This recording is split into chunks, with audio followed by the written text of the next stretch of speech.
everybody, my name is Emily and I am the owner here at Purdy and Co UK. I took over the business in January 2025, so I've only owned the business for about 4 months now. I do apologise for the crunching in the background if you can hear it. Nara is helping herself to some lamb pizzle. I took over Purdy and Co in January 2025.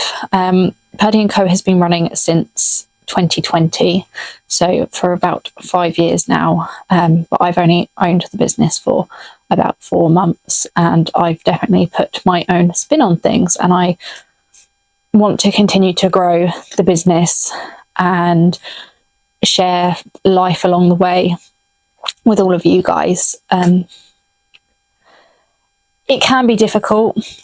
You see all over social media, YouTube, you've got these really, really successful businesses bringing in 6 figures plus, getting all these orders to pack, all these pack orders with me. And as a new business starting out, it can be really quite daunting because that's the point you want to get to. But people don't share the build up to that point, and that's where I want to come in. I won't just share the highs, I will definitely share the lows too, because there are plenty of the lows as well as the highs. I've already experienced some of them within the last 4 months that I've owned the business. So I thought I'd do a little introduction of how come I took over the business. So a bit of backstory is in 2021, I was accepted on to a nursing degree apprenticeship program. I wasn't 100% sure what I wanted to do with my life. I wanted to be a psychologist, but COVID hit. I didn't go to university, didn't sit my A-levels. We all know what 2020 was like. So I jumped around a little bit between different care jobs, but just couldn't find my footing, and I knew that I wanted to do something more. So I was working with children at the time, really quite enjoying my job, but I had applied for this nursing degree apprenticeship, and I was lucky enough to be accepted on after a 5-stage interview process. So I joined this apprenticeship in 2021 in about August time, yeah. And I was on a 4-year program because it's part-time learning, full-time working. So it was slightly longer than a normal degree course, but I got paid at the same time as learning and got the hands-on experience as well at the same time. So it kind of evened out a bit in that terms. Anyway, enjoying my nursing and all was going well. It was challenging. I'm not going to say it was all plain sailing, but that's a story for another day. And 2024, April 2024 hit. And for those that don't know, I am a very horsey person. I did have a horse on full loan from 2022 to 2024. So I'd had this horse called Dexter on full loan to me, and he was my heart and my soul. He got me through the challenging times through the nursing apprenticeship when I was completing it, and altogether we had lots of fun together. On the 12th of April 2024, everything took a bit of a turn, and not for the better. I was sadly involved in a quite traumatic injury at the yard when I was helping deal with some of the competition ponies there. And it's not the horse's fault. It was a genuine freak accident. Nobody could have predicted it. It was nobody's fault. It was just one of those things, and I don't blame anybody for it. But I had a very severe hand trauma. I won't go into details. I will put some pictures of like the x-ray and everything in.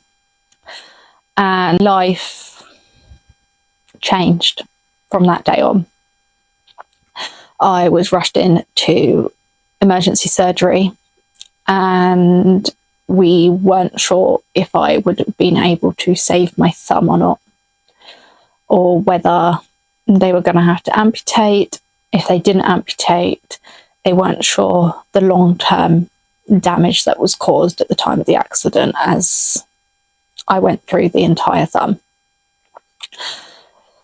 I had emergency surgery, and I was given at least 3 months off being around horses, at least, and 3 months off work.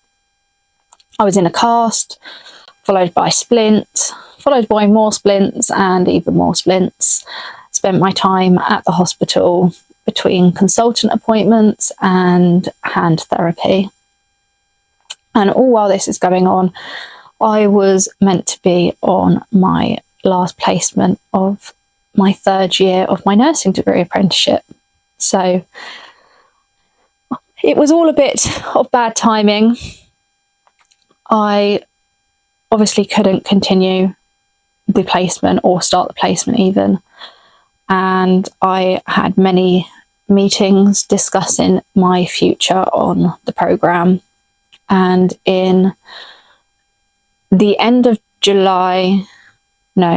August, I went back to work part-time on reduced hours and on reduced duties as non-clinical. So helping with the admin side to get me back into work, on the hopes that I would then be able to come back in a month or so as clinical staff. But of course, nothing goes to plan, and I ended up back in another splint. Because of the angle that I was holding my thumb at, it was causing a lot of wrist pain, and I was put into a splint to help bring the thumb back around to a more functional position. And I was still in an awful lot of pain, suffering with the pain of everything. In November, we made the difficult decision, after many meetings, that I needed to step down from my nursing degree apprenticeship. And I felt like the world had ended in a way, because that's what I wanted to do. I had put 3 and a bit years worth of effort into doing the degree. You know, I had worked my butt off. I had literally blood, sweat and tears had gone into it, and it was all over in a split second. It was deemed unsafe for me to return due to the manual handling.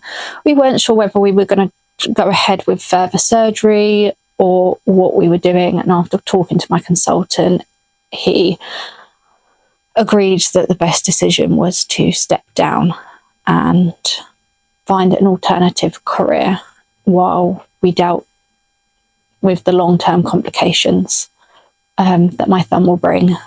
It is still not fully healed. If you can see, we are stuck in a fixed flex position. Don't have much feeling to it. Don't have movement to it at the top joint. So yeah, we're in December time at this point, and I thought my life. It was quite a low point. I didn't know what I was going to do. I just felt like everything had fallen around me. My whole life had crumbled. I'd had to give up Dexter at the time of the accident because obviously I couldn't keep up with him and his upkeep, and it was unfair. And then I had just lost my career alongside it. And I think in my head I was thinking, what am I going to do now? And who would want somebody crippled? You know, I can't. Your hands are such a vital part of most job roles. Who would want me, and who would take on that responsibility? And that's when I saw that Purdy and Co was closing down, and I messaged the lovely Millie, who I was already friends with as we used to rep for her brand. And I said, look, I think I want to buy it off you. Are you going to sell it? And we were in a few little chats over the Christmas period, and January the 2nd, it was all handed over to me, and I became the proud owner of Purdy and Co. And ever since then, I have made it my own. And I can't wait to see where this journey gets to. So we've got lots of things planned. We've got our first 2 events ever, which I'm nervous and excited for at the same time. We are hoping, well, I will vlog them. I will share the behind the scenes, the reality of prepping as they come up. And yeah, we just wait and see where this little adventure takes me. But I am so thankful to have been given the opportunity and trusted to take on the business, because it came at the right time in my life, and I can't imagine wanting to do anything else now. It gives me the flexibility and freedom that I need with my thumb, and my mental health has never been better, and it's given me the opportunity to also get back around horses. And I get to spend time with, of course, our CEO Nala, who is absolutely loving life. And yeah, her mum going from 12.5-hour shifts 3 to 4 times a week with uni on top to now being at home full time. She is loving it. So I hope you join me on this journey, and this gives you a little bit of insight into the background of how I took over Purdy and Co. and the background of the business and what is to come. So make sure you give this video a like, and not a dodgy like. So please give this video a like. Comment down below any questions you have, any videos you would like to see. Share it with all your friends and family, and let us go on this journey together. Am I even focused? Probably not. It's all good.